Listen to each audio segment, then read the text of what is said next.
Hey, everybody. Welcome to the 10% Happier podcast. I'm your host, Dan Harris. We are doing something a little different and very special this week. The whole week is dedicated to an occasional series we do on the show called Get Fit Sanely, where we cover physical health and wellness through the lens of psychology, mindfulness, and self-compassion. Our tagline for this is how to take care of your body without losing your mind. And this week's Get Fit Sanely series has a sponsor. It's supported by Magnesium Breakthrough by a company called Bioptimizers. They argue that Magnesium Breakthrough is a supplement that delivers better sleep, calmer days, and more energy. So big thanks to the folks over at Bioptimizers.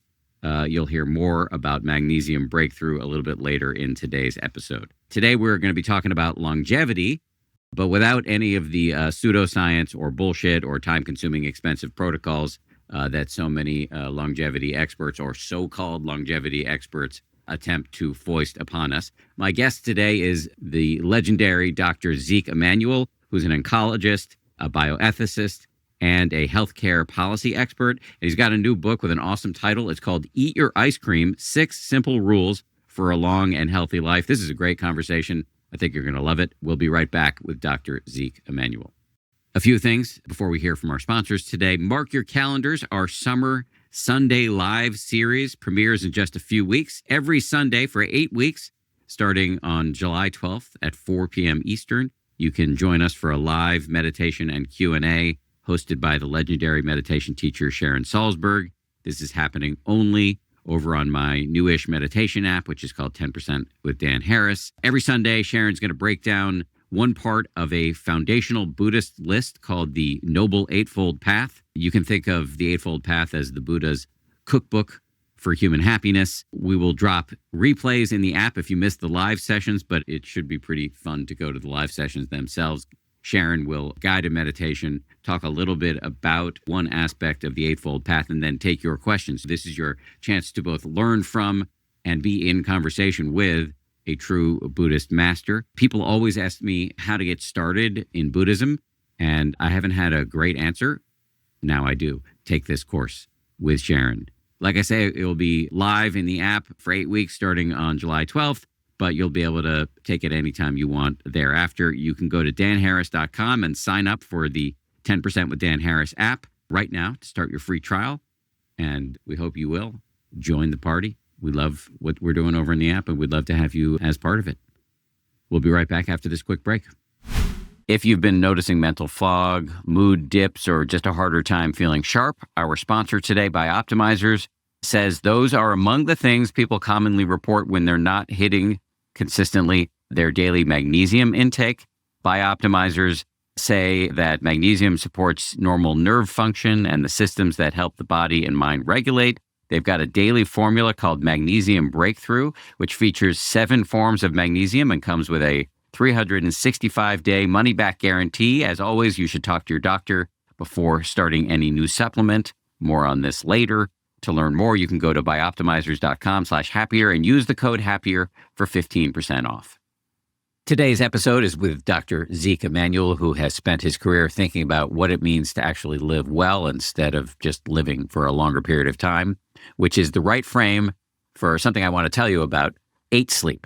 They make a product called the Pod, which is a smart mattress cover that heats and cools each side of your bed automatically and tracks your sleep without making you wear anything. It's not about hacking your way to 120. It's about waking up and feeling like a functional human tomorrow. Use the code DANHARRIS at 8sleep.com/Dan Harris for up to $350 off of the Pod 5. Dr. Zeke Emanuel, welcome to the show. Oh, it's my pleasure. This is great. I've been looking forward to this one. I've been looking forward to talking to you. I have followed your career and the career of your also famous brothers for decades. Those are the successful ones. I'm the schlepper. It feels like you've used that line before. Is that the story you're telling yourself? I want to come back to your brothers when we talk about personal relationships, but in the meantime, let me get to your new book. This is not the only longevity book on the market, and I believe you were deliberately trying to counter-program against many of the people who hold themselves out as longevity experts. What's your beef with them? This book has three sources. One are, people that know me or people I meet at a cocktail party or some other event who ask me for health advice. And I get a lot of it. Recently it's been almost every day something about, how to handle cancer or some other disease or, should I be drinking alcohol or not? And I wanted to give them something coherent instead of just one-offs. The second is about 3 or 4 years ago, Ariana Huffington asked me a question at a conference and she said, why don't they teach more wellness in medical school so that they can talk to patients? And I said, well, there are 6 simple things. They're pretty simple. No one in, none of the hospitals, none of the drug companies, the insurance companies are going to make a lot of money from it, so no one's pushing it. And then in December 2023, I had finished all my lecturing in my classes, and for some reason, I had Peter Attia's Outlive came to the house. I don't know how. I thought my brother sent it to me, but he swears on a stack of Bibles, no. Anyway, I read it, and it made me so pissed off because here is a guy who embodies the wellness industrial complex, going on and on about exercise, a little bit on food and a little bit on sleep. And most of what he says is true, but it's like 400 pages. And he says absolutely nothing about the most important wellness activity you can engage in, which is social interaction. And it's like, how can you talk about wellness without talking about how we need to interact with other people? So sometimes being just mad is very productive. And so I sat down and I wrote 35,000 words, basically the first draft of this book. And my beef is part of what you said. First, they want you to be obsessed by wellness and really make it the focus of your life. As a matter of fact, I think Peter Attia has a line in something like, outliving is the only thing we should care about. It's like, no, that's wrong. That's the first thing. The second thing is a lot of their recommendations are about self-denial, deprivation, forcing yourself to do things that you don't want to do. And, if you're going to do wellness for a decade or for 2 decades or for the rest of your life, which is what you're going to have to do, it can't be unpleasant. It can't be something that you have to will yourself to do because it really tastes like cod liver oil. So that's just not going to work. And the third thing is they always want to optimize, biohack, and all this other stuff, which I have no idea what it means, and they have no idea what it means. It's just catchy phrases. The last thing is, when you look under the hood, every single one of them has a huge conflict of interest. Huge. I mean, they are selling a test, or they're selling some special lab exam, or they're selling some protein supplement, or some dietary advice or something. I guess one's even selling, his own olive oil. It's like, I got nothing to sell. I just want the facts to speak to you, and I want to make it simple so you can do it and you can live a nice, joyous, wonderful life, but make it healthy, as long as you want it to be, and make it happy. And so that was the motivation here. So you're right. I didn't say I got to be counter programming to them. I said, they're just wrong, and I'm going to give people what's right. I love everything you've said. I believe you've made the case, and you hinted at this in what you just said there, but I believe you've made the case that longevity should not be the goal. What do you mean by that? The meaning of life is not in just living a long time. If you go to an audience, and I've done this many, many times, you ask, which is more important to you, quality of life or quantity of life? They always say quality of life. That's what really counts. And I think they really mean it. But then when you begin, oh yeah, I want to live a long time. And I think people don't have a good sense of what quality of life means. And part of the most important element of quality of life is having a purpose. And having a purpose means you get outside yourself. You're not narcissistic. It's only about me. You ask, what can I do for others?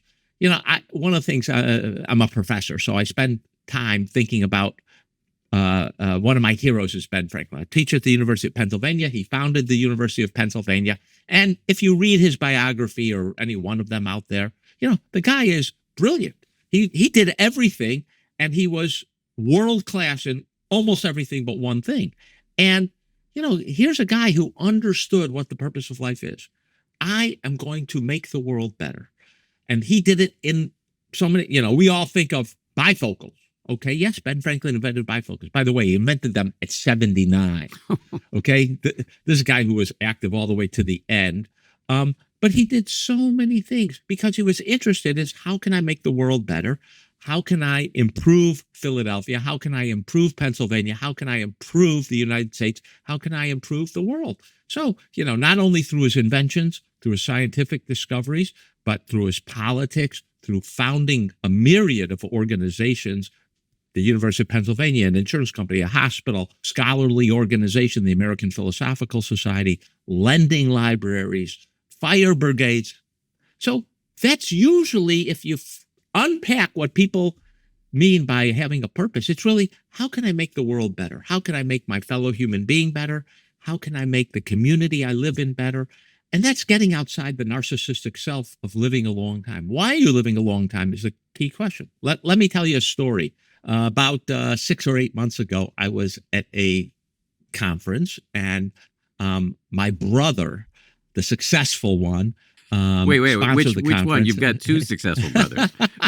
Ari Okay. sponsors a conference every year, and he sat me at the table for the opening night dinner next to Bryan Johnson, one of the longevity gurus, who turns out to be a lovely, lovely person, and I actually liked him a lot. But I said, Bryan, I don't agree with you, and here's what I don't agree with. I said, what's the point of living a long time to him? All I got was silence. He had no answer for that. And then he turned to someone after a painful 15 or 30 seconds, and he said, I'm the most monitored person in human history. Living a long time without getting outside yourself, without trying to do something for other people, there's no content to it. And it just, just living a long time, twiddling your thumbs is not purposeful, and you will not have a happy life. And Ben Franklin taught that to everyone. He taught that the important thing is to do for others. And I think that's really, if you unpack, well, what's a good purposeful life? What will make me fulfilled on my deathbed? Here's what I did for other people. Well, a bunch of things to say based on what you just said. First, Bryan Johnson, is that his last name? Yeah. He is, just for people who don't know who he is, he's got a Netflix show called Don't Die. He's this tech bro who is investing, untold millions in his own personal longevity project. I have not met the man. I don't have a ton to say about him specifically, except that I completely agree with you about the self-focus and often self-aggression that is the byproduct of the wellness industrial complex, that, as you've called it. And I think that's a huge problem, which is why, I am foursquare in your camp on the importance of things like purpose and social interaction, both of which we will get to in a quite fulsome way as this conversation continues. But I do want to ask you one question about something you said about Ben Franklin, which is he was good at everything except for one thing. What was the one thing? His personal family life. He was not good at that, and I'll give you 2 or 3 points. First, he had an illegitimate son just before he got married to Deborah Reed, and now he was responsible. He brought the son in. We still to this day, 275 years later, no one knows who the mother was. Brought her in, and Deborah Reed raised William Franklin as her own child. I think it caused some tensions if I read between the lines. You're getting married to someone, you don't screw around like that. Second, he spent a lot of time away from his wife. Early on, they were a very close partnership, building the printing press and the printing media empire that he created. But then he retired and he became famous. Everything we know about him, except the Poor Richard's Almanac, he did after he retired. He went to England as a representative. He represented the United States and various colonies in England. And she got very sick in the 1770s, wanted him to come home, and he stayed in England. And he could have come home and probably should have come home, and no harm to the country would have been done. She ended up dying in 1774, and he didn't return to the end of the end of 1775, or just first month or two of 1776. Many things, family life was not. He was not an exemplar. Almost, I don't think, not almost. Everything else, he really was an exemplar. He was world class in everything he touched, whether it was inventions or science or, doing good, or he was a politician. He ran for office several times. He was a world-class printer, author. His autobiography is still one of the 50 great books in American history. That's the one thing he was not world-class at. I think about this a lot. Even people we admire are complicated, and they're not just one thing. Like John Lennon, for example, he on the same record where he recorded Imagine, he's talking about world peace, there's a diss track against Paul McCartney called How Do You Sleep? And so, people are complex. And so I take your point about Ben Franklin. Anyway, but there's a lot to be learned from that man about doing good in the world. Indeed. Go through your 6 rules. The first, and I love the way you've titled these rules, especially as a Jew. The first is don't be a schmuck, which is the type of thing my father or my Jewish uncles might have said to me when I was being a schmuck. So hold forth on that. What do you mean specifically by don't be a schmuck? Yeah, it's what my father said to me when we did stupid stuff. And he used to bang the back of our head with his hand going, what is being a schmuck? Well, it's taking unreasonable risks. It's doing something stupid, and taking too many risks in life is certainly doing something stupid. And, there are a lot of things that we know. We know smoking, vaping, taking hard drugs. Those are pretty stupid things. They shorten your life. They're not for your benefit. And, not taking vaccines. RFK Jr. is asking you to be a schmuck when he suggests not taking a vaccine. Increases the safety of your life, prevents you from dying or suffering many diseases. Let me just, one of the vaccines I'm really hot on is the shingles vaccine. Prevents painful illness. Some people even end up in the hospital, in the bed because of shingles. But also, recent research suggests that it decreases your risk of getting dementia by 20%. Well, if I can get 2 shots and decrease my risk of having dementia by 20%, I'm a schmuck if I don't take it. And so that's being a schmuck. So when I was researching the book, I was like, what's the schmuckiest move people do in life?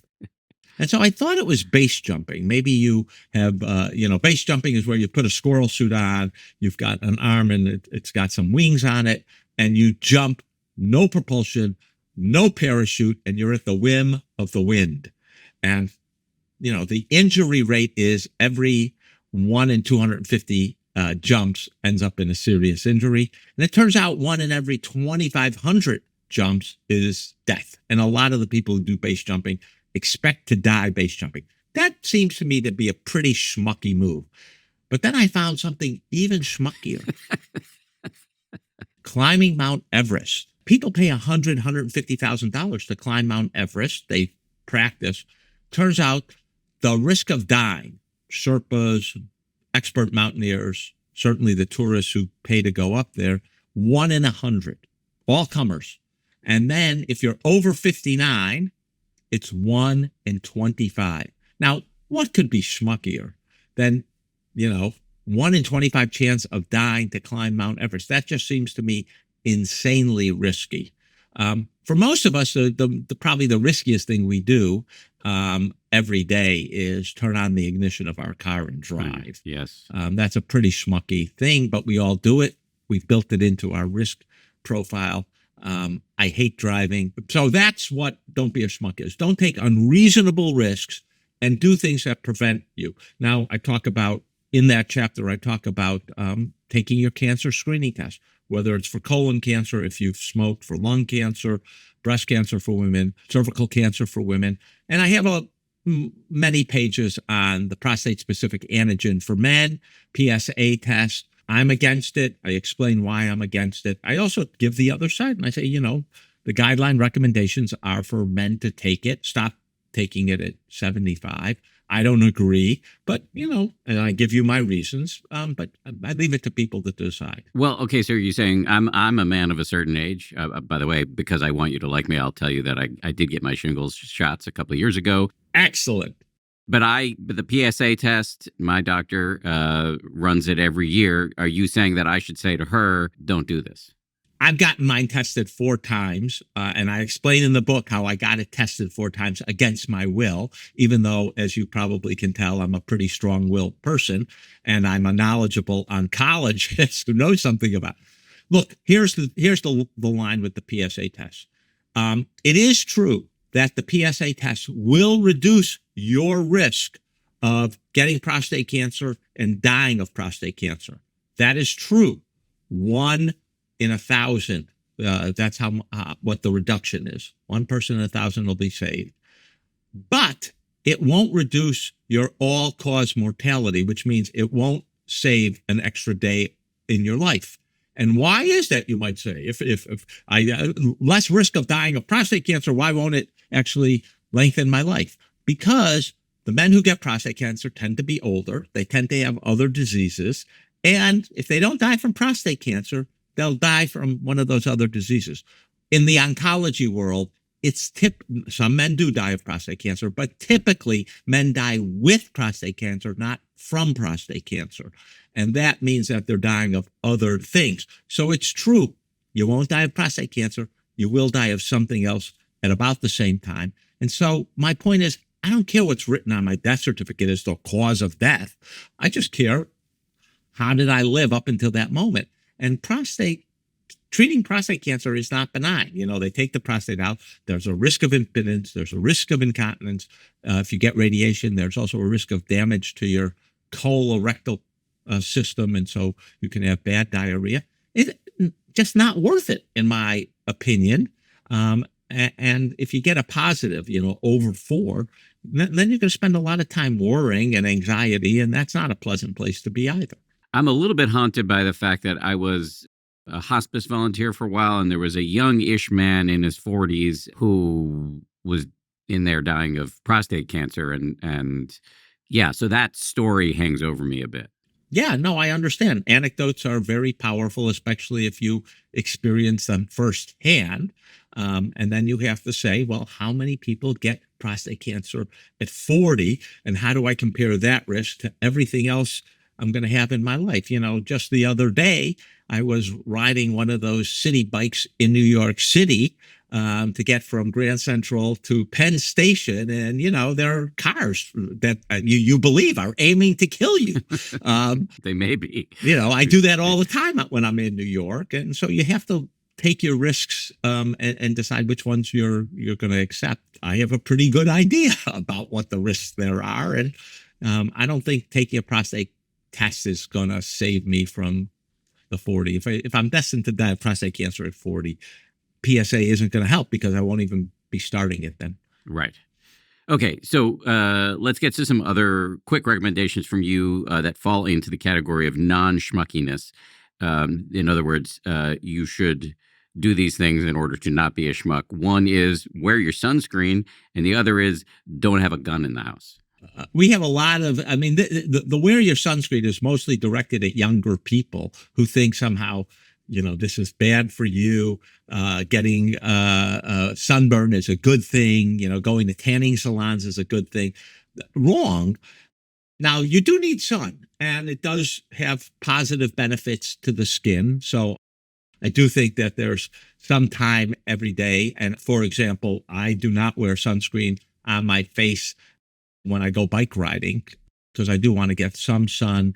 It produces vitamin D, and there are some other benefits.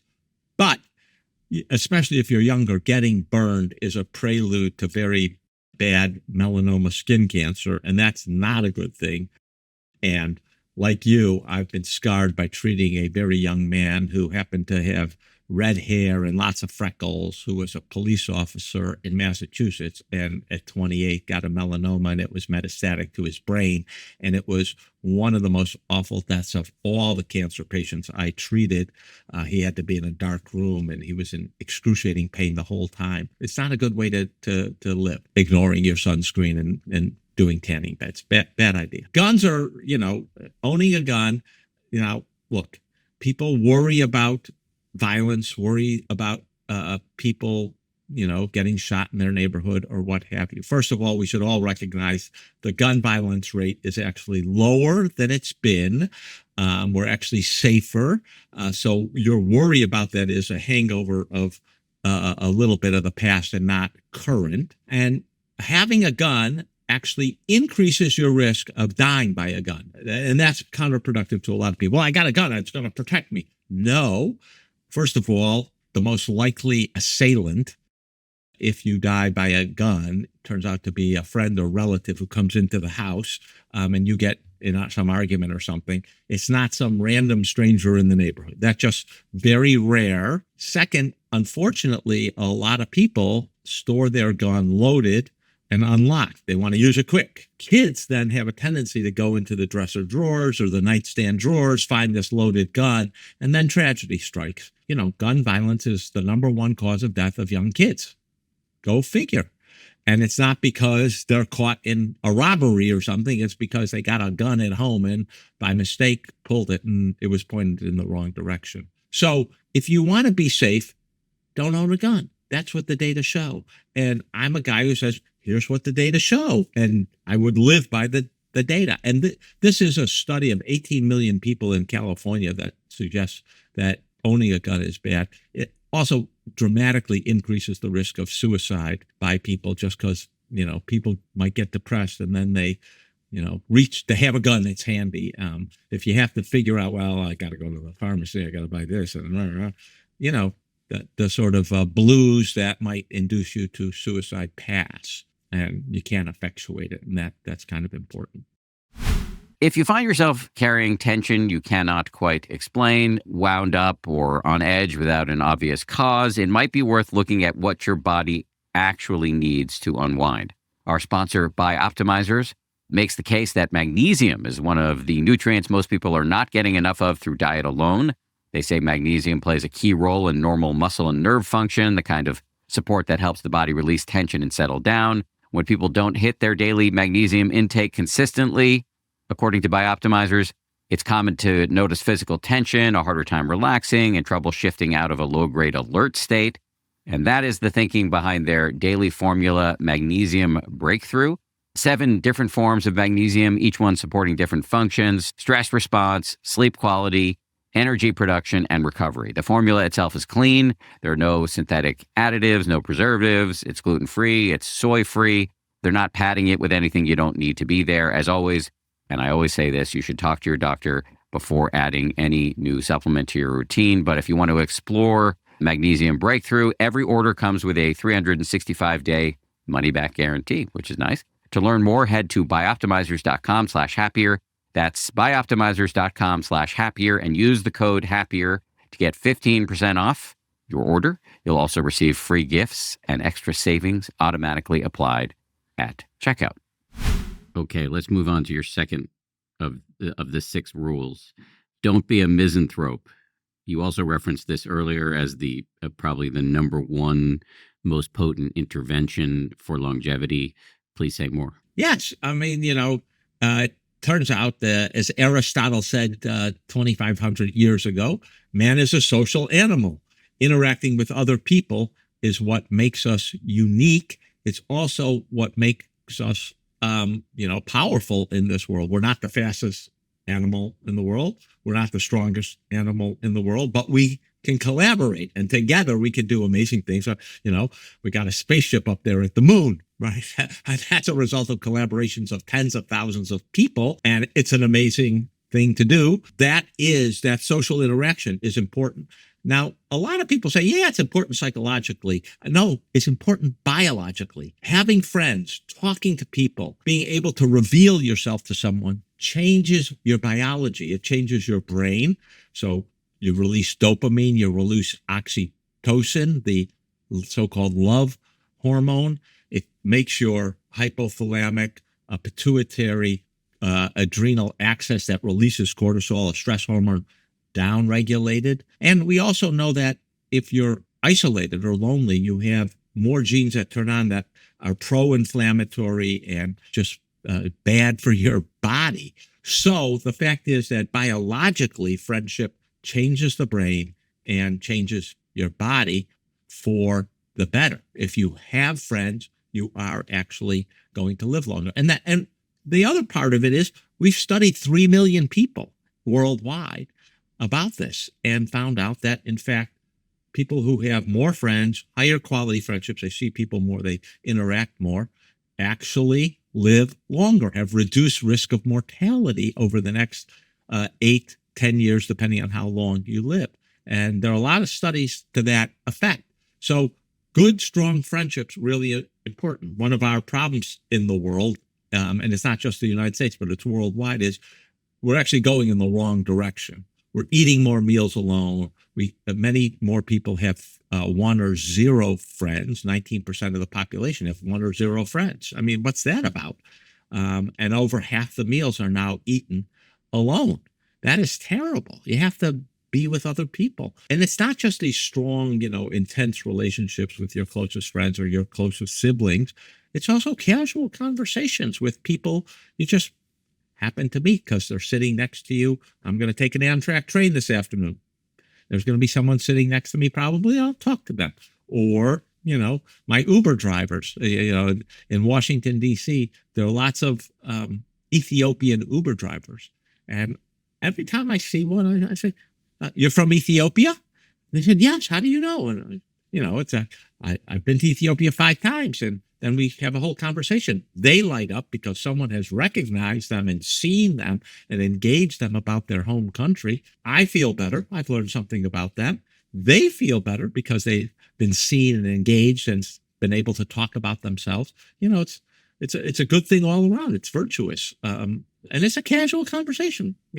15 minutes later, the Uber ride is over and, the driver feels better and I feel better. Yes. And there's a lot of research around these so-called micro interactions that Barbara Fredrickson has done. And it's just we're leaving money on the table when it comes to happiness by ignoring this opportunity that just surrounds us all day, every day. This might be a good time to say a little bit more about your relationship with your brothers, which, again, I've just followed from a distance for decades. Ari Emanuel is who you referenced, is a big-time Hollywood agent, and Rahm Emanuel was chief of staff in the White House, also mayor in Chicago. The sense I get from the outside is that you guys are in contact all the time. Am I right about that? How is that structured? Tell me more. So to tell you the truth, as we've been talking, across the top comes in my text messages.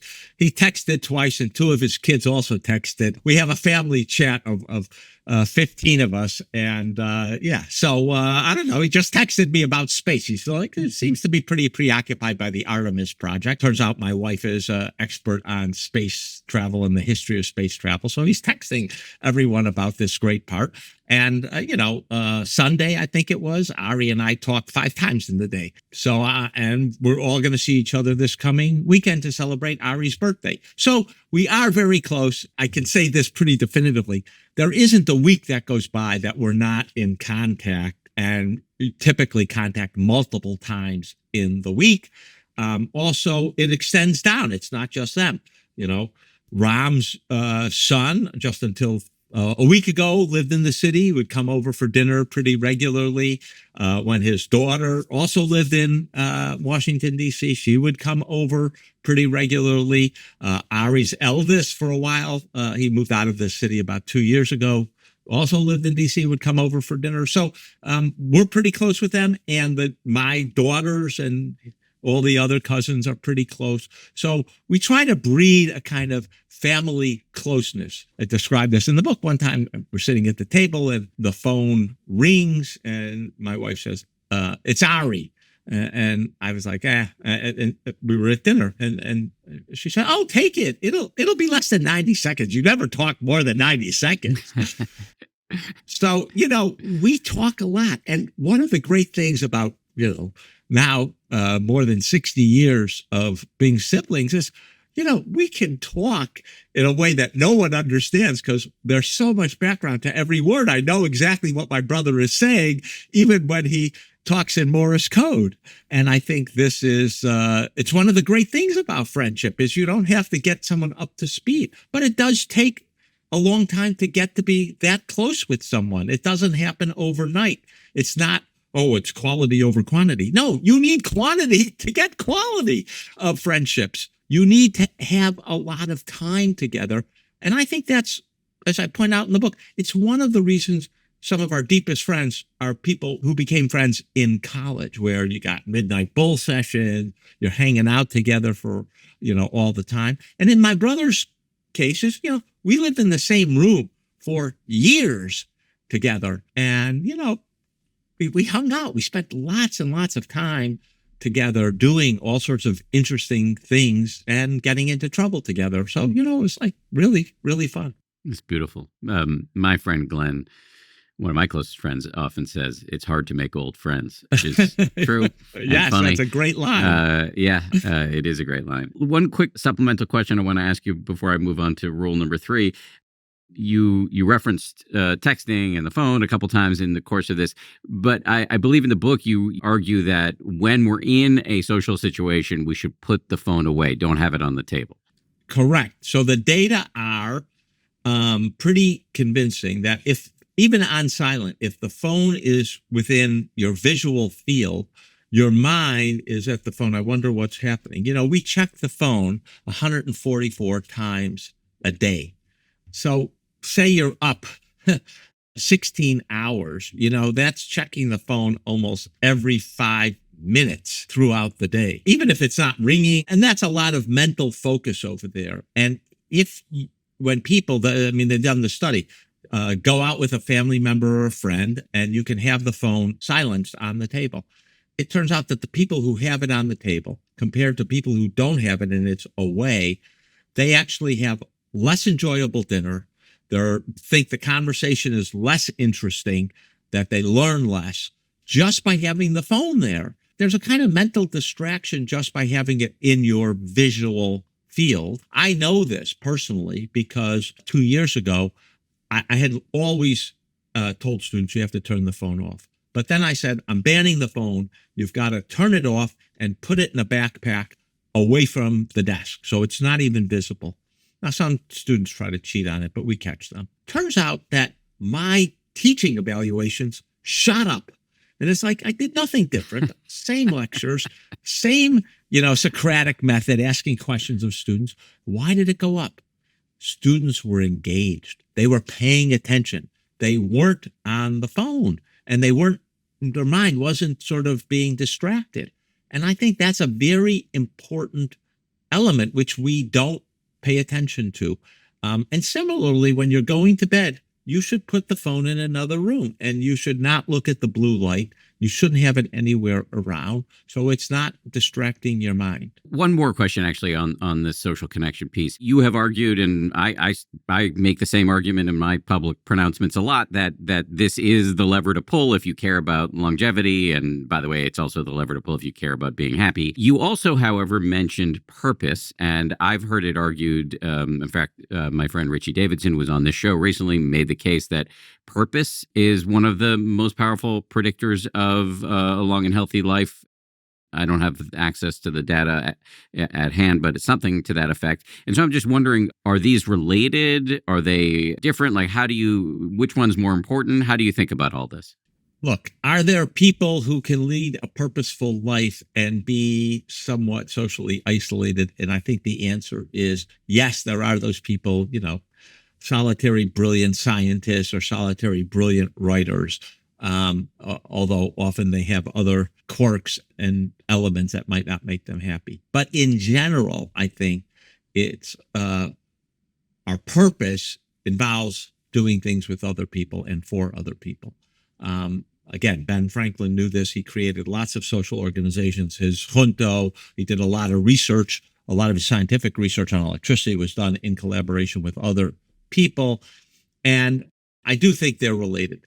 We are social animals. We do undertake projects with other people, and it's very productive because, our ideas bounce off their ideas. You look at startups, and I work with a lot of startups in the healthcare field. And one of the things that's very common is co-founders. And why is it co-founders? Because you're bouncing ideas back and forth, and you're generative with someone else in a way that is very hard. There are some people who are really talented and can do it all alone. I've known 3 or 4 of them. But in general, it's that collaboration, that working together that generates a purpose, a shared purpose. We want to start a company to do this, and gives you satisfaction of, solving a problem. So I think there's a big element of the collaborative in purpose. And I think they feed, as you put it so eloquently, they feed off each other. Thanks for clearing that up. Rule number 3, don't be a dimwit. What does that mean? So I like to say, I know what a horrible old age would be for me. And that's, my body is great. The heart's working, the lungs are working, all the circulatory system's working, liver's great, but my mind is gone. That would be hell. That would be the worst situation to be in. Being dead would even be better than that. And so, our brain does deteriorate as we grow old. And so we need to actually intentionally maintain cognitive intactness and cognitive engagement. And there are multiple things we can do. Now, some of it's genetic, and you're not going to alter that, right? We've learned that if you have ApoE4 and you have 2 genes of that, you're much higher risk for Alzheimer's and early Alzheimer's. So there's a big genetic component. But there are things we can do. And, we talked about the shingles vaccine as one. Exercise, another. Not eating ultra-processed food. Here's another one. Get more education. So get that master's or PhD degree. What does it do? It makes more neural connections. And when the neurons die and neural connections get paired back, right, you start from a higher level. And so the cognitive impairment will happen many years further than someone who hasn't gotten as much education and doesn't have as many neural connections. So those are things that we can do that does help us forestall. Another important one, and this is one of those areas where the data are mind-blowing in my opinion. If you look at what happens when people retire, it turns out retirement is really potentially very dangerous to mental functioning. Why is that? Well, we're not 100% sure, but we do know that in countries where the retirement age is early and people tend to retire younger, the cognitive decline happens sooner. And we know that there's a sort of cognitive decline when people retire. Partially that's because work has a lot of functions to it. It forces us to keep a schedule. We have a social network at work, so we're engaging with other people. We have mental challenges at work, problems that we need to solve. And when we take all that away, right, we end up in bed. We don't get up at a certain time. Our social network shrinks. We don't have as many challenges. We substitute for the hard work we were doing. We substitute passive watching of TV or some other passive function, and the brain goes to mush. This, again, is something Ben Franklin knew, and I have a lovely quote in the book. Ben Franklin saying, well, the man who thinks the life of pleasure is going to be good for him, it turns out, no, it's not a good thing, and it's bad for the brain. And that generally is true. So in addition to doing all the other wellness activities we mentioned, keeping mentally engaged is important. So what can you do? Well, we know taking up a musical instrument, really, really important. It has a visual, auditory role. It also requires muscle coordination. So there are lots of things in that. Similarly, for taking up a language, visual, auditory, and muscle connections in the mouth. So there are lots of things you can do. Lots of people, they take up gardening or they take up art, pottery or painting or something. All of those are good, but you have to do them, intentionally. You can't just let them go. Occasionally I'll take a guitar lesson or whatever. Similarly, I think it's important to keep up those social interactions. So learn how to cook better, finer, become a master chef, and have people over for dinner and dinner parties. And that's another great way to keep mentally sharp. What you didn't mention, and what I would argue should be on the list, but I'm curious to hear your POV on this, is meditation. Look, I have a point of view of I can't meditate, so I can't tell you what the value is. Wait. Hold on.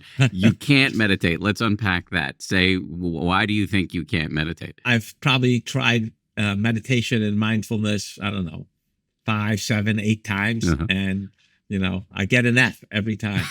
It's like, I got to get up. I can't, my brain doesn't go to where it's supposed to be. And look, I did Taekwondo with my kids for years and years. And, they would like to end every class with a meditation. And I was like, I just got to get out of here, man. This is like, this doesn't work for me. So I have never been able to meditate. And, people say, well, if you have sleeping problems, try meditation. Yeah, doesn't work. I can't meditate. So I don't know. Maybe I'm just a failure at meditation. The other thing I would also say is, think about experiences that are going to open you up. So one of the things, I don't really talk about this in the book, but one of the things about a decade ago I committed to is each year trying to do something serious that's out of my usual career comfort zone. A decade ago, I made my first chocolate. I went out and harvested the cacao beans, learned how they fermented and dried and then roasted. And I did everything. Conch it, add the sugar, plate it, package it. Took a whole week to make about 2,800 bars. That was a very good bar. It won some awards. Most recently, I've made my 4th chocolate bar. Also won a lot of awards, good chocolate with dried cherries. And I have a collaborator who's he's a real chocolatier. I'm just a actor. But I've tried to do separate things. Last year I did honey. I just put a couple of beehives in the back, and my gardener helped me learn how to do raise bees and harvest the honey off the frames. So, challenge yourself. Do something that you don't normally do. Have an experience you don't normally have. That's also very good for staying cognitively engaged and intact. I love that. It's really cool. I do want to say a word about meditation, but I want to preface what I'm going to say by saying I'm not trying to convince you to do it. I never try to convince anybody to meditate. So this is not me bullying you in any way. But just to say, I think it's hilarious that you say I got an F, because you were the one giving yourself an F. And often what people who believe what you believe, i.e., I cannot meditate, often people in that position are laboring under the misconception that they need to clear their minds, and that if they're having thoughts like, I want to get the fuck out of here or whatever, that equals an F. But the truth is, we all have these crazy thoughts. The point is not to stop thinking. It's to notice when you're thinking and start again and again and again. And the doing of that, the noticing, oh yeah, I just got carried away by this restless thought, and then going back to your breath or whatever you're trying to focus on, is the bicep curl for the brain, is the mechanism by which the brain changes. So again, I'm not trying to talk you into anything, just giving you some facts. All right. Maybe I'll try it again. If ever we're in the same city, I would give you a one-on-one lesson, and I would make it super short. Okay. You got a deal. Okay, great. And again, you feel free to never take me up on that. Quick word about 8 Sleep, which my family and I are genuinely enjoying and using every day now. The frame that fits today's conversation with Dr. Emanuel is that longevity is not about adding decades on the back end. It's about how well you function in the decades that you actually have. And the lever that gets pulled every single night, whether you pay attention to it or not, is sleep. 8 Sleep makes a product called the Pod, which is a cover that goes on top of your existing mattress. It heats and cools each side of the bed independently and automatically anywhere from 55 to 110 degrees. It tracks your heart rate, HRV, respiratory rate, sleep stages, all without having to wear something like a ring or a watch. 8 Sleep says the Pod is built on over 1 billion hours of sleep data. Their own clinical studies suggest users can get up to 34% more deep sleep and fall asleep up to 44% faster. Individual results vary, and the usual caveats apply here. The Pod is not a medical device. Here's why I keep coming back to it, though. Most of what gets sold to us as longevity tech is asking you to do something. You got to take something, track something, optimize something. The pod is the rare thing that just does the work while you're asleep. And the way it tracks how you're sleeping is so elegant and so informative. Plus, it's super comfortable. Plus, it's nice to have the bed nice and cold so that your core body temperature drops so that you're getting the sleep you need. Plus, it can actually warm you up in the morning if you set it that way. Plus, it will raise your head if you're snoring. There's a lot going on, a lot to love here with this product. You can use the code Dan Harris at 8sleep.com/Dan Harris for up to $350 off the Pod 5. There's a 30-day at-home trial if you don't love it. Lesson number 4, or rule number 4, don't be a glutton. Please say more. Well, that chapter on eating and eating well is the longest chapter in the book because there's so much to say about food and the food system. I'd like to boil it down to here are 4 things that are the sort of core, and then there's a lot of other stuff you can do. And, if food is a sort of central focus, okay, then you'll read the whole chapter. If food isn't a central focus, here are the 4 things you really need to do. The first is stop with the sodas and sugary beverages. Okay. Soda, 12-ounce can of pop has 140 calories. That's 10 teaspoons of sugar. 10. You wouldn't drink water like that, but you drink the soda like that. And there's zero nutritional value. No proteins in it, no fiber, nothing of use. Stop with the sodas. Okay. That's 140 calories if you just drink one. And if you drink 2, it's 280. And you're already over 10% of your daily caloric intake. So don't do that. And, for some people, it's hard. Look, I grew up drinking soda. I stopped drinking soda in high school when my running coach said, stop with the carbonated beverages, not good for you. I occasionally I like the burn of ginger beer, especially a good homemade ginger beer. But, once every 2 months or something, I'll have one of those. Second is ultra-processed food. Now, we in America are the kings of ultra-processed food. Almost 60% of our caloric intake is ultra-processed foods. Way, way too much. Compare this to the Italians where it's 20% of their diet.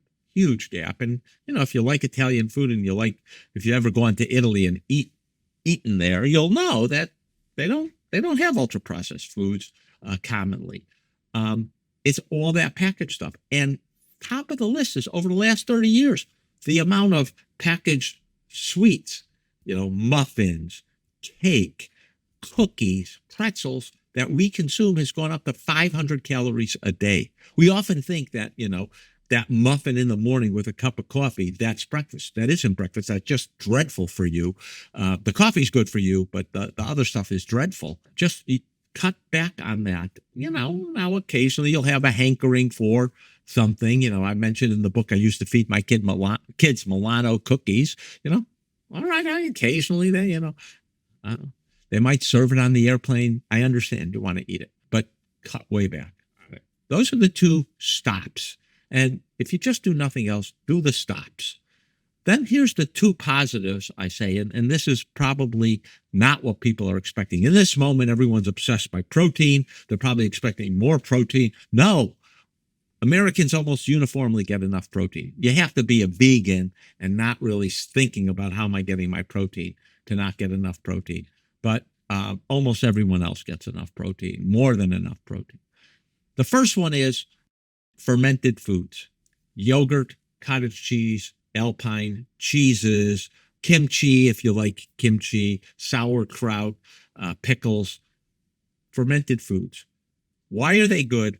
They're good because they have those bacteria that are good for the microbiome. We're just beginning to learn enough about the microbiome, but there's a lot of things we do know about the microbiome that it's really important for keeping the colon healthy and making sure that we absorb the right nutrients. So that's the first. The second is, almost every American does not get enough fiber. And so forget the protein, focus on the fiber. 93% of Americans do not consume enough fiber. And all you need is like 30, 35 grams a day. And I often say to people, look, start out with a bowl of fruit and yogurt and some granola, oat-based granola. Add hemp hearts, and you've got a great breakfast. Okay, you've got fiber in the fruit. You've got that yogurt with the lactobacilli and all the other bacteria added to it. You've got protein and omega-3s and 6s in the hemp hearts and in the yogurt. It's a great meal. And then end the day and have a salad at night, and you're almost all the way there to enough fiber. But people don't eat enough fruits and vegetables in the United States, partially because we subsidize all this ultra-processed foods, whether it's the corn, the soybeans, the wheat, the rice, and we don't do a good job of subsidizing fruits and vegetables. Very, very little. You want a snack? Don't eat the, muffin. Eat some nuts. Nuts are very good in protein, very good in fats, very good in fiber, much better snack for you. So those are the 4 rules. Now, there are, as I say, many, many other rules, things like, what about organic? No nutritional difference, but, organic doesn't have the pesticides. Now, do you think pesticides are good or bad for you? Let me just make a suggestion. Almost all of us, if we could afford it, would eat organic and not have the pesticides. And by the way, the pesticides don't stop being pesticides when you consume them. They go down into your gut and they're still pesticides. That's not probably not good. And it may, in fact, be, this is hypothesis, not fact, tied to, the increase in the colorectal cancer and cancers of young people. Okay, just on nutrition, the obvious question is, the book is called Eat Your Ice Cream, and you were running down those poor Milano cookies not 5 minutes ago. So one might be tempted to conclude that you're anti-dessert, notwithstanding your chocolatier side hustle. So explain that. Absolutely not. I'm a big baker. I love to bake. Let's talk about 2 things. One is desserts in general. Look, I like desserts, and I cook, make it special. Don't eat a big dessert, a quarter of the pie every night. But you can have, once or twice a week, 2 or 3 times a week, a piece, a small piece. And it depends on what you're eating, whether it's got nutritional value. You have a fruit compote or you have a fruit tart. That can have a lot of fiber and a lot of other advantages. I love to make my mother's cheesecake. I don't do it often. Once every 3 months, maybe. My wife was just reminding me, you haven't made in a long time. Maybe we should. Anyway, my point is it's an occasional thing, not a everyday thing. Ice cream, and I just reached over because near my right hand is this article from 2014, Dairy Consumption and the Risk of Type 2 Diabetes, looking at over 150,000 Americans, and hidden in a chart, and you can't read it in the abstract, but hidden in a chart is the most important thing for decreasing your risk of type 2 diabetes turned out to be ice cream and then yogurt. And it turns out ice cream is dairy. Dairy is good. That's one of the principles in this book. Not everyone agrees with every word I've just said about dairy being good. There are some people who say, well, it's also got some bad aspects. That's probably true. But in general, it's good for you. And ice cream turns out to be good. And it also, again, this goes back to the start of the conversation in your first or second question, which is, look, part of wellness is having joy. And who doesn't have joy when they eat good ice cream? Really? Now, you have to avoid the crappy ice cream, the stuff with the emulsifiers, the polysorbate 80. Those things are dreadful for you. Don't eat that. If you're going to eat ice cream, you have to get ice cream with as few ingredients as possible so that they got milk, sugar, and, the flavoring that you're going to enjoy. So that's the way I view it. This is radical. And I think the data's behind me. I love it. This is radical and energizing news. I'm going to mow some ice cream tonight. I believe you, and I think you coined this phrase, and I love it, and I really agree with it.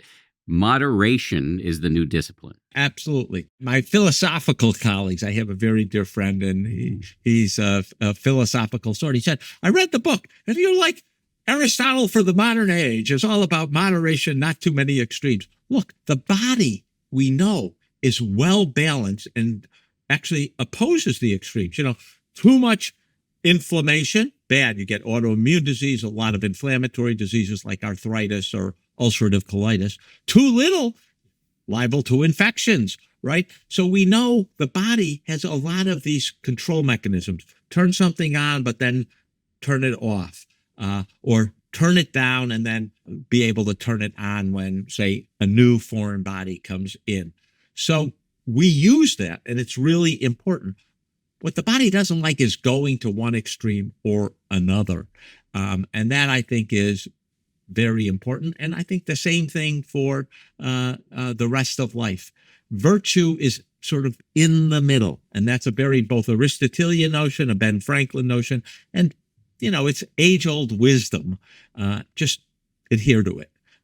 And I do think it's very, very important. One of the things, again, which sort of pissed me off about the influencers in the wellness industrial complex is this lurching to extremes. If something must be good, more of it must be better. No, that doesn't follow at all. There are lots of toxic things if you have too much of something. Do you believe that we can moderately consume alcohol? So this is a very important question, which I've been asked myriad of times, and it opens the book. So there probably is, based upon the science, no level of alcohol or a very low level of alcohol that's healthy for us. We know, alcohol is tied to 7 different cancers, bad for the liver, bad for the brain cells. Nonetheless, human beings have been drinking alcohol forever, and literally, because animals are also interested in the little buzz they get from alcohol. A lot of primates will go after fermented fruits that have a little alcohol in them. Birds do the same thing. So there's something biological in the attraction to alcohol. 65% of Americans are drinkers, 35% are teetotalers. I'm a teetotaler. I will taste a very little bit of my wife's wine just to know if it's a wine I like. But in general, I don't like the flavor of it. But I don't tell people no alcohol, because you're not going to get 65% of people to stop drinking alcohol. What you can get is to tell people, look, here's about what's safe. And it's about 3 to 4 drinks a week, half a drink a day. And you really shouldn't be going up. And binge drinking 5 or 6 drinks at a sitting, really bad for you. Don't do it. Drinking alone. If one of the advantages of alcohol is to be in community with other people, to grease the social interaction, then drinking alone is antithesis of that, and it's hard to justify that. And don't drink to relieve your sorrows, because that is not a good way. Be with other people. So if you're going to drink with other people to relieve your sorrows. So I think thinking of those rules and putting it in context. So if you're going to have a dinner party and you're going to break out some wine, sure. It's a way of, having a nutritious meal, having good conversation with other people. And if wine is the grease of that, that's fine. It seems to me the right thing, as long as you, again, do it in moderation. So that's my view about drinking. I'm not a nag about this. It's not like, oh, you drink and you're a bad person. That's not going to get you anywhere. Related to food and body weight, where are you on GLP-1s? Great, miracle drug. They were invented for diabetes. Then we realized, they can cut down overweight by 20%, which is huge. They reduce the risk of heart disease. They reduce renal failure, and they have lots of other benefits. And then who knew that they cross the blood-brain barrier and affect your reward system and addictions? Amazing. And there are plenty of people who it's not a matter of willpower. It's a matter of how they are, that they have trouble with their weight. I luckily am not one of them, but those people need help. If you're obese at 20, you're losing 10, 13 years of your life. If you can take a drug and reduce that risk substantially, it's therapeutic and it's a benefit. But the idea that, we're going to feed kids ultra processed foods, get them addicted to that, and then treat them with GLP-1s. That is not a formula for success. That is idiocy. Okay. We have to change our food system. And that, I think, is one of the unsung issues. We didn't get fat as a society over the last 5 or 6 decades willy-nilly.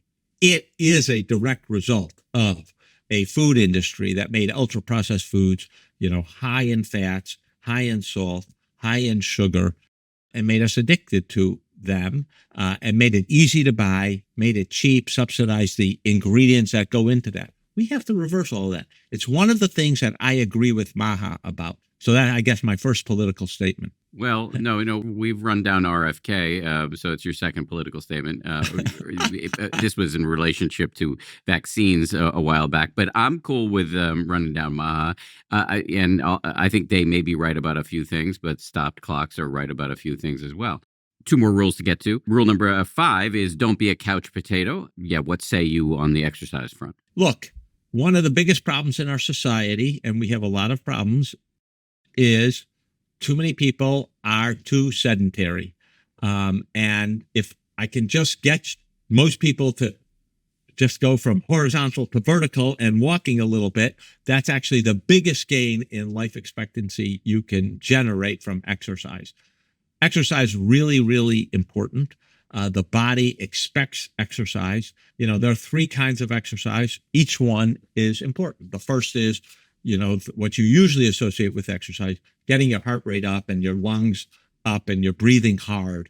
That's aerobic exercise. It's good for producing new blood vessels. It's good for keeping the heart functioning, and it's really important. And, the lore out there is 75 minutes a week of vigorous exercise and 150 minutes per week of moderate exercise like walking.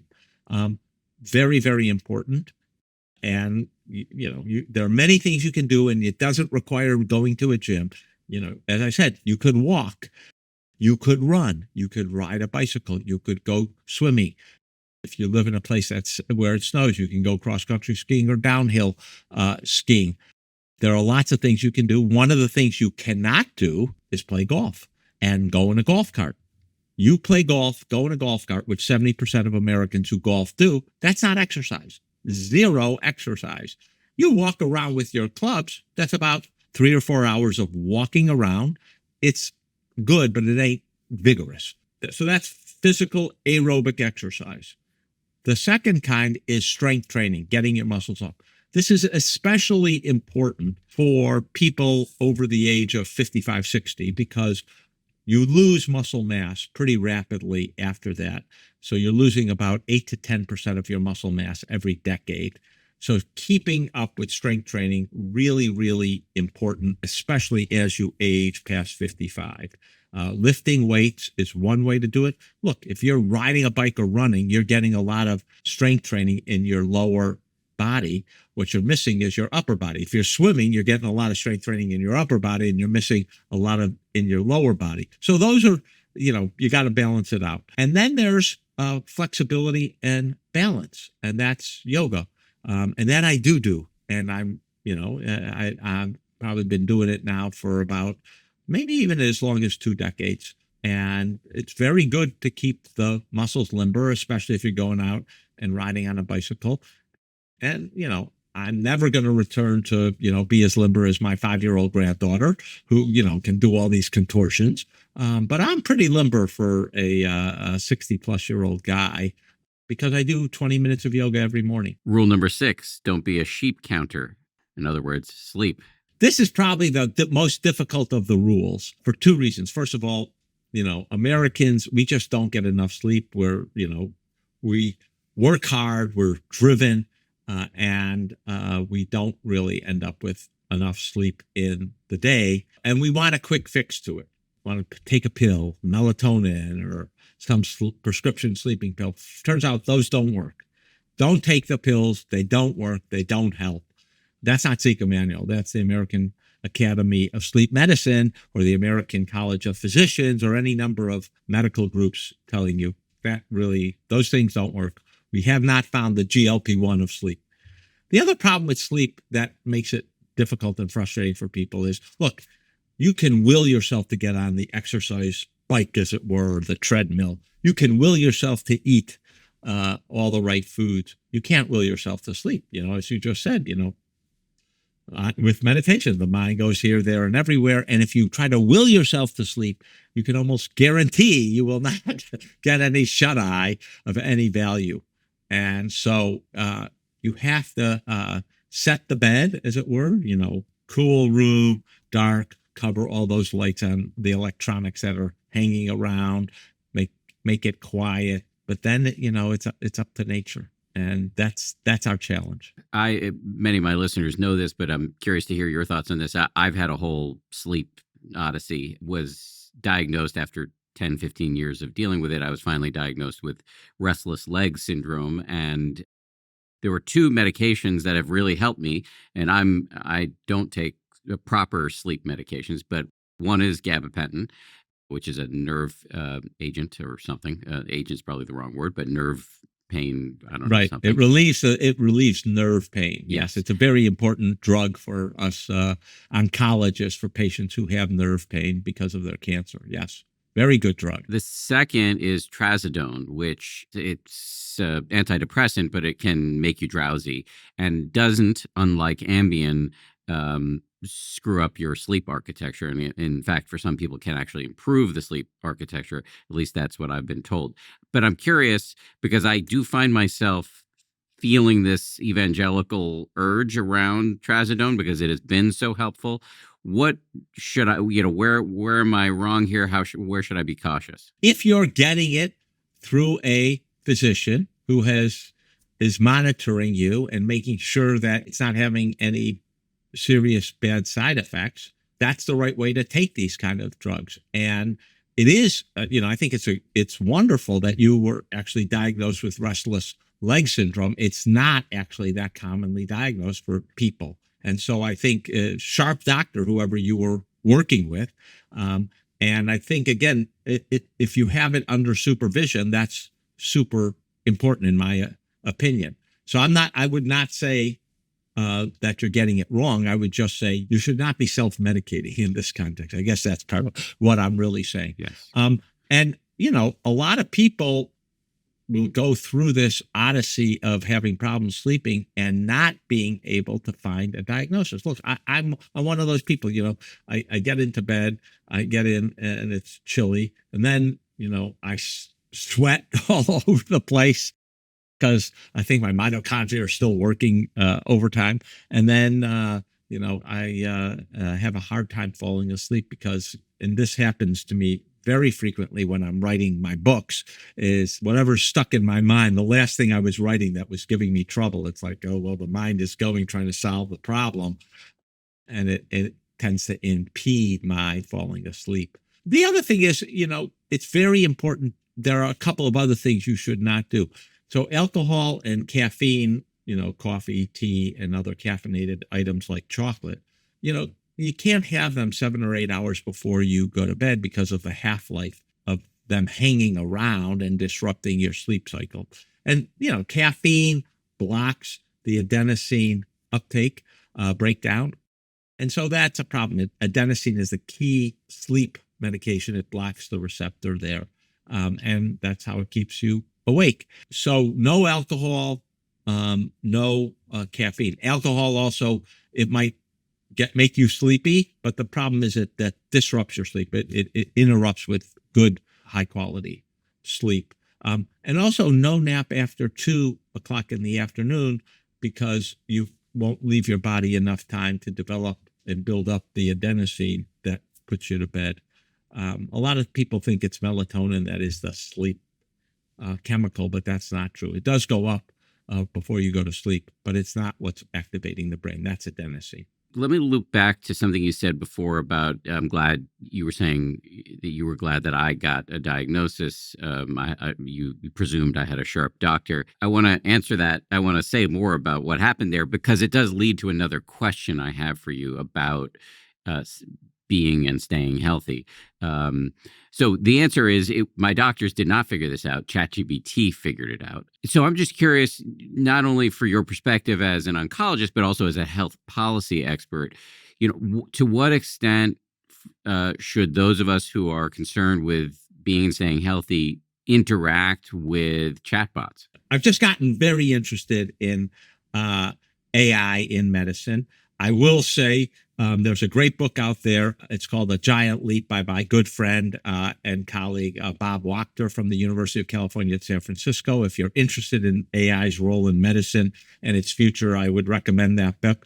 But here's my take, and it's somewhat complicated. Chatbots are getting better and better. Health chatbots are getting better and better. More doctors are relying on chatbots like Open Evidence to help them with complicated cases. So I am actually quite bullish about the use of AI in medicine to improve things like diagnosis and other items. And I have seen a lot of people actually get benefit in getting either a diagnosis or a hint. I actually just use one for the guy who runs Zingerman's, which is a famous deli in Ann Arbor, has a very complicated history, and I helped him using a chatbot because he has a lot of different symptoms, and it's hard to put them all together with Open Evidence. Good, and those things are going to get better and better and better. Not all of them are the same, and some of them ChatGPT is not actually great. There are others which are better. We're in a sort of interim stage where they're getting better, but they're still faulty in many ways. So I think it's important not to rely too much on them. And there's still some safety concerns because they haven't been regulated in the right way. And actually, we've got an article about how we think chatbots and AI should be regulated for healthcare. And I don't think you can just pull them off the shelf.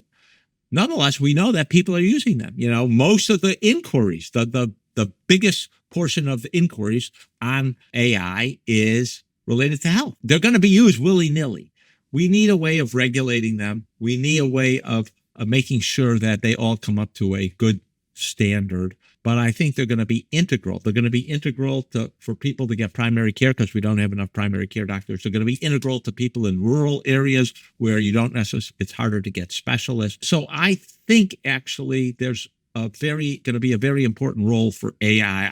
I should also say, I should mention my conflicts here. I actually work with a number of companies that are using AI to try to improve some parts of the healthcare system. So I'm actually heavily involved in that already personally, as well as trying to write scholarly on it. So that's my optimism. I'm glad ChatGPT helped you actually, because I think it is a recognition that, you know, you got a complicated situation. Sometimes the AI can work better than people can. But I presume ChatGPT did not prescribe for you the trazodone or gabapentin. And fortunately, I think you have a doctor who can make sure that you're staying safe and you don't have any serious adverse events. Yes, but I will say that ChatGPT recommended the Yes, if it diagnosed the restless leg syndrome, I'm sure it recommended these drugs. I've held you for a long time. This has been phenomenal. I've loved this conversation. I do want to give you an opportunity if there's anything we missed or anything you wanted to get to that we didn't get to. Is there anything? You know, if I had to parting words is, look, several things. First, wellness is a long-term endeavor. It's not like I can do 2 weeks of it and I'm good for life. It's got to be part of your life, and you have to make it part of your life, and you have to make it feel good. You know, when I go out bicycle riding in nature, it's great. My mind wanders so I can think of all the different things. I love looking at the trees or the fox or the deer that run across the road or parallel to it. I love being with my wife and being able to talk to her as we're riding or when she gets annoyed with me, going ahead.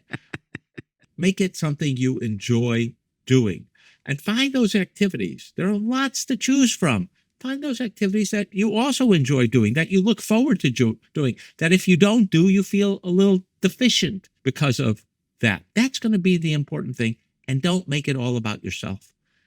Part of the beauty of a lot of this wellness, social interactions, staying mentally sharp, eating, and especially eating with other people or exercising with other people, is that, you know, they're not just about you. You know, if you say to your friend, let's go out for a walk after dinner, you're doing your friend a favor too. That's being virtuous. recognize that. They might not have had the oomph to get off the couch had you not said, I'm going for a walk. Why don't you come? I think we often look again at wellness as something obsessive about us, but it can be a communal activity that can be really good. Every so often when I run, I see a big running group or a big bicycling group, and it's like, yeah, it's a social activity, and people are gaining a lot by going with others. That's the bottom line about wellness, in my view, for the future. Amen. Dr. Zeke Emanuel, everybody check out his book. It's called Eat Your Ice Cream, 6 Simple Rules for a Long and Healthy Life. I'll put links to that in the show notes. In the meantime, so great to meet you. Thank you for coming on. It's been fabulous. Thank you for such a wonderful interview. Thank you so much for listening to or watching the show. And thank you so much to everybody who works so hard to make this show a reality. 10% Happier is produced by Tara Anderson and Eleanor Vasili. Our recording and engineering is handled by the great folks over at Pod People. Lauren Smith is our managing producer. Marissa Schneiderman is our senior producer. DJ Kashmir is our executive producer. And Nick Thorburn of the band Islands wrote our theme. Also, one last thing before you go, remember to sign up for my app, which is called 10% with Dan Harris. You can sign up for the app over on danharris.com. On the app, you'll find a growing library of meditations from many of the world's greatest meditation teachers, ad-free access to this podcast and our voluminous back catalog, exclusive live stream events, and robust discussion threads. Connect with me and with our teachers and our team and one another. There's a free 14-day trial if you want to try before you buy.